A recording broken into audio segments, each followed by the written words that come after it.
السلام علیکم ورحمۃ اللہ وبرکاتہ۔ سامعین، آپ کو Arsalan sports update YouTube channel میں خوش آمدید کہتے ہیں۔ کافی لمبے عرصے کے بعد آج آپ کو ایک اچھی خبر سے آگاہ کرتے چلیں۔ ٹیسٹ کرکٹر عابد علی دل کی مرض کی وجہ سے ٹیسٹ میچ سے باہر ہو چکے تھے۔ اب نئی خبر نکل کر سامنے آ رہی ہے۔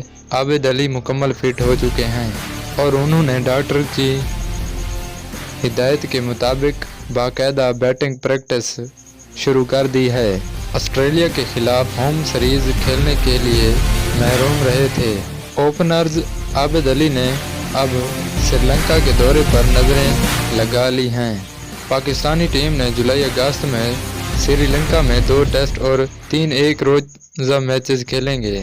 دائیں ہاتھ کے ریکارڈ ہولڈر نے نیشنل ہائی پرفارمنس سینٹر میں 1 گھنٹہ نیٹ پر بیٹنگ کی۔ عابد علی نے اپنے تمام فینز کو اور سب چاہنے والوں کا شکریہ ادا کیا، ان کی مکمل صحت یابی کے لیے دعائیں کی اور نیک خواہشات کا اظہار کیا۔ سامعین، اگر آپ کو ہماری ویڈیو پسند آئے تو ہمارے چینل کو لازمی سبسکرائب کر دیں اور ساتھ ہی بیل آئیکن کی گھنٹی کو لازمی پریس کریں تاکہ کرکٹ کی ہر خبر اور ویڈیو آپ تک ضرور پہنچ سکے۔ تو ملتے ہیں اگلی ویڈیو میں، تب تک ہمارا انتظار کریں۔ اللہ حافظ۔